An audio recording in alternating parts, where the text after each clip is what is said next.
안녕하세요. 톡닥터토닥 아나운서 김문정입니다. 혹시 잠을 오래 자도 늘 개운하지가 않고 기운 없는 상태가 유지되고 있진 않으신가요? 일시적인 피로와 만성 피로에는 어떤 차이가 있는지, 또 치료법은 무엇인지 궁금증 풀어봅니다. 한방내과 백동기 교수님과 함께하겠습니다. 교수님 안녕하세요. 네, 안녕하세요.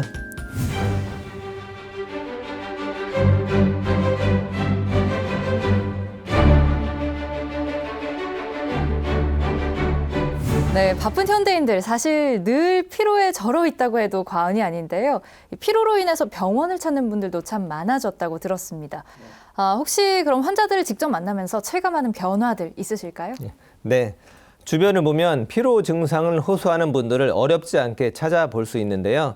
실제로 피로를 주 증상으로 호소하면서 의원을 찾는 분들이 전체 환자의 20% 정도로 많습니다. 남녀노소를 막론하고 누구나 피로 증상을 느끼지만 일반적으로 여성들이 남성들에 비해서 60대 이상의 노인들이 젊은 사람들에 비해서 피로 증상을 더 많이 호소하는데요. 최근에는 젊은 층에서도 만성 피로를 호소하는 경우가 증가하고 있고요. 특히 스트레스로 인해 발생하는 환자들이 늘어나는 추세입니다. 네, 그렇다면 먼저 이 일반적인 피로와 만성 피로 어떻게 다른지 궁금한데요. 네, 일반적으로 과로 후 일시적으로 나타났다가 휴식을 취하면 회복되는 생리적 피로와는 달리 병리적 피로는 휴식을 취해도 쉽게 회복되지 않는 피로입니다. 지속 기간에 따라서 6개월 이내의 피로를 급성 피로, 6개월 이후까지 지속되는 것을 만성 피로라고 합니다. 그러면 만성 피로는 우리 몸의 어떤 상태를 일컫는 말인가요?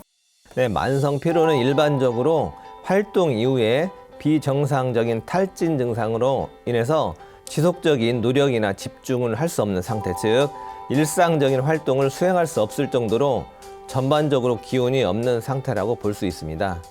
그렇다면 병원에 내원하신 분들이 호소하는 피로 증상들로는 어떤 것들이 있나요? 네, 피로는 비특이적인 증상으로 환자에 따라서 또 주관적인 편이어서 호소하는 표현 양식이 매우 다양합니다. 환자가 바로 몹시 피곤하다라고 말하는 경우 있지만 자꾸 눕고만 싶고 기력이 없다, 웬일인지 온몸이 나른하다, 매사에 의욕이 없다, 잠을 많이 자도 개운하지 않고 일어나기가 힘들다, 특히 특별한 한 일이 없는데 몸이 아프다, 일을 하는데 집중이 안 되고 기억력이 자꾸 떨어진다, 마음은 그게 아닌데 항상 우울하다, 좀 기운이 나게 해줄 수는 없느냐, 이런 식으로 호소하는 증상이 여러 가지로 나타나고 있습니다. 네, 정말 다양한데요. 사실 피로를 병으로 생각하지 않는 사람들이 참 많을 것 같아요. 피로가 오래 지속될 경우에 그런데 어떤 문제들 생길 수 있을까요? 네, 진료를 하다 보면 가끔 환자분들이 저는 원래 체력이 약해요, 면역력이 약한 편이에요, 저는 원래 이장이 안 좋아요 라고 같이 평소 불편한 증상을 당연하게 여기는 경우가 많이 있는데요. 처음부터 원래 안 좋은 경우보다도 적극적인 치료나 관리가 안 돼서 안 좋은 상황이 지속되는 경우가 더 많습니다. 피로가 지속되는 경우에 어떤 근육의 수축력을 저하시키고 회복이 안 되고 근육 내 글리코겐이 부족하게 돼서 근섬유의 괴사라든지 그로 인해 통증이 발생할 수 있고요. 또 호흡수가 증가하고 맥박이 빨라지고 또 정신적 피로가 쌓이게 되면 머리가 무겁고 상기되며 기분이 산란하고 집중이 잘 안 됩니다. 이러한 피로감이 몸 전체의 문제로 체내 밸런스까지 깨져서 면역력 저하까지도 올 수 있습니다. 피로로 인해서 신체적, 정신적, 그리고 심리적 문제까지 다 원인이 될 수 있겠네요. 그런데요, 이 다른 질환 때문에 피로감을 느끼는 경우도 있을 것 같아요. 만성 피로는 어떠한 질환에 의해서도 야기될 수 있지만 임상적으로 기질적 원인과 정신 심리적 원인으로 나눠볼 수 있습니다. 기질적 원인은 갑상선 기능 저하증, 당뇨병과 같은 내분비, 대사질환, 그리고 고혈압, 심부전과 같은 심혈관계 질환, 만성 신부전증, 빈혈이라든지 남성 갱년기, 부신 기능 저하 등이 있습니다. 그 밖에 우울증과 불안증 같은 정신질환이나 수면장애도 영향을 미칠 수가 있습니다. 심리적 원인으로 만성적인 스트레스가 대표적이며 기타 과로, 음주, 흡연, 운동 부족 등의 생활 습관, 섬유 근통 증후군도 만성 피로를 유발할 수 있습니다. 그리고 최근에는 젊은 여성들이 피로 증상을 호소하는 경우가 늘었는데요. 혹시 그 이유가 뭔지 짐작되는 게 있으세요? 글쎄요. 앞서 얘기하신 원인들이랑 조금 연관지어서 생각을 해보면 다이어트, 불면증, 이런 수면장애 이런 것들도 좀 원인이 될 수 있지 않을까요? 네, 맞습니다. 대부분 심한 다이어트나 불규칙한 식사로 인한 영양 상태의 불균형, 그리고 출산 후 육아 활동 등으로 인한 수면 장애가 만성 피로를 유발할 수 있습니다. 언급한 요인들 외에 만성 피로를 유발하는 특별한 원인을 찾기 어려울 때 그때를 만성 피로 증후군, 특발성 만성 피로로 분류하고 있습니다. 네, 그렇다면 한방에서는 만성 피로의 원인을 어떻게 보는지 이런 것도 좀 궁금한데요. 네, 한방에서는 만성 피로를 노건상이라고 하는데요. 노건상은 지치도록 일을 하여서 신체와 몸 안의 오장육부가 모두 손상된 것을 말합니다. 정신적으로 스트레스를 많이 받거나 육체 노동이 과도하여 피로가 발생하는 것으로 보는 건데요. 운동 부족으로 발생하는 피로 역시 기혈의 운행 장애로 원기 부족의 증상이 나타나므로 노건상으로 볼 수 있습니다. 과거에는 육체적인 과로로 발생하는 경우가 많았으나 최근에는 복잡한 환경으로 인해서 정신적 과로에 의해 발생하는 경우가 점차적으로 증가하고 있습니다.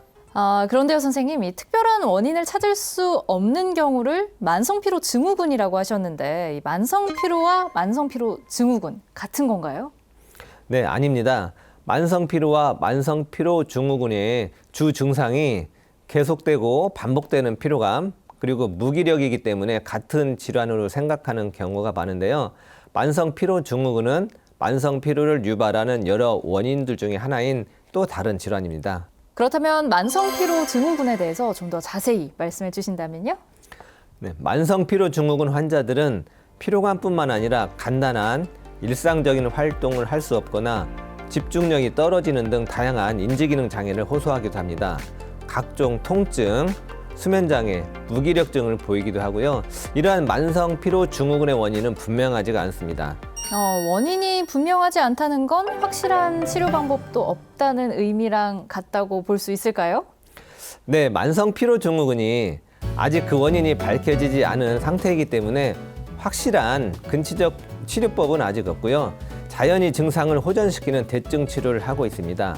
의사마다 치료법이 조금씩 다르지만 환자의 증상 개선에 비교적 효과가 있고 또 연구 결과에 축적된 치료법이라고 알려진 방법이 인지행동치료와 점진적인 유산소 운동 치료입니다. 규칙적인 운동과 척추를 바로 세우는 자세, 목, 어깨 등 골반의 근육을 풀어주고 교정하는 치료법도 많이 사용되고 있습니다. 네, 정말 이렇게 다양하고 광범위한 원인들이 있는 만큼 피로 증상이 더 악화되기 전에 적절한 치료를 받는 게 무엇보다 중요할 텐데요. 그렇다면 선생님, 이 만성 피로의 진단 어떻게 내리는 건가요? 만성 피로를 호소하는 환자를 감별 진단하기 위해서는 환자가 호소하는 피로 이외의 증상을 잘 파악해야 하는데요. 병력에 대한 자세한 문진, 신체 진찰, 적절한 검사를 시행함으로써 정확한 원인을 찾습니다. 또한 우울증을 비롯한 잠재적인 정신과적인 질환이 원인이 될 수 있기 때문에 개인의 정신 상태에 대한 평가도 같이 이루어져야 합니다. 진단적 검사로 혈액이나 소변 검사, 엑스레이 외에도 스트레스 검사, 자율신경 검사, 뇌파 검사, 정신 상태 검사, 운동 능력 검사, 또 체위성 저혈압 검사, 뇌 혈류 검사 등 다양한 검사들을 시행하고 있습니다.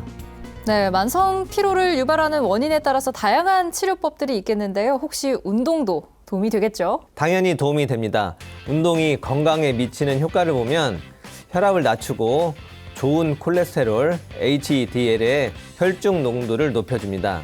체지방을 감소시켜 체중 조절에 효과가 있고 당뇨병 예방과 스트레스 해소에 도움이 됩니다. 체질별로 보면 태음인은 유산소 운동처럼 땀이 날 정도로 운동량이 다소 많은 게 좋고요. 소양인은 명상, 참선, 요가, 하체 강화 운동이 도움이 됩니다. 대체적으로 피로를 많이 호소하는 체질이 소음인 체질인데 소음인은 아침, 저녁으로 약간씩 또 너무 지치지 않게 헬스처럼 좀 활동적인 운동이 좋습니다. 중요한 것은 어떠한 운동이든 하루에 20-30분씩 일주일에 3에서 5회 정도 꾸준히 계속하는 것이 바람직합니다.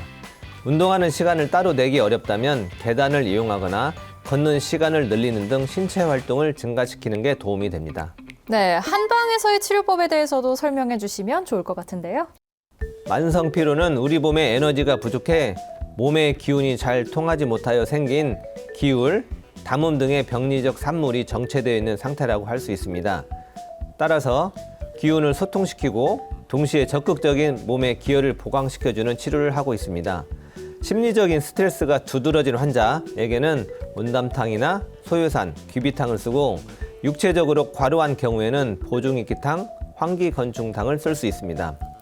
원기를 돕는 복부 주위의 경혈과 기울을 해소시키는 손발의 경혈에 침 치료를 시행하고 있고요. 더불어 영양분의 소화 흡수를 활발히 하고 기력 회복을 돕기 위하여 이완간 운동을 촉진하는 전기침 치료를 함께 시행하기도 합니다. 복부의 온열 자극을 가하고 몸의 긴장을 이완시키고 장부 기능을 촉진하는 뜸 치료를 적용할 수 있습니다. 네, 치료 효과를 극대화하기 위해서도 그렇고 또 만성 피로를 예방하기 위해서도 평소의 생활 습관 무척 중요할 것 같은데요. 마지막으로 강조하고 싶은 말씀 있으실까요? 네, 말씀하신 것처럼 만성 피로를 치료하고 예방하기 위해서는 평상시 생활 습관 개선이 중요합니다. 일주일에 3, 4회 정도 규칙적으로 운동을 하고 음주를 줄이고 금연하며 과도한 카페인 섭취는 자제하는 것이 좋습니다. 무엇보다 과로를 피하고 충분한 수면을 취하여 일정한 생활 패턴을 갖는 것이 도움을 줄 수 있습니다. 그리고 지방과 당분의 섭취를 줄이고 과식을 피하고 미네랄과 비타민을 충분히 섭취하는 게 좋습니다. 무엇보다 강조하고 싶은 건 자가 진단으로 잘못된 치료를 하는 분들을 종종 보게 되는데요. 전문가의 도움을 받아 피로의 확실한 원인을 찾고 그에 따른 적절한 치료를 제때 받아서 늘 개운하고 가벼운 일상을 누리셨으면 합니다. 네, 바쁜 현대인을 더욱 괴롭고 또 힘들게 하는 피로를 혹시 훈장처럼 또는 어쩔 수 없는 동반자처럼 받아들이고 계시진 않았나요? 오늘의 피로는 오늘 풀고 내일은 더욱 힘차게 비상하는 현명한 여러분이 되시길 바랍니다. 다음 시간에도 알찬 의학 정보로 인사드리겠습니다. 함께해 주신 여러분 고맙습니다.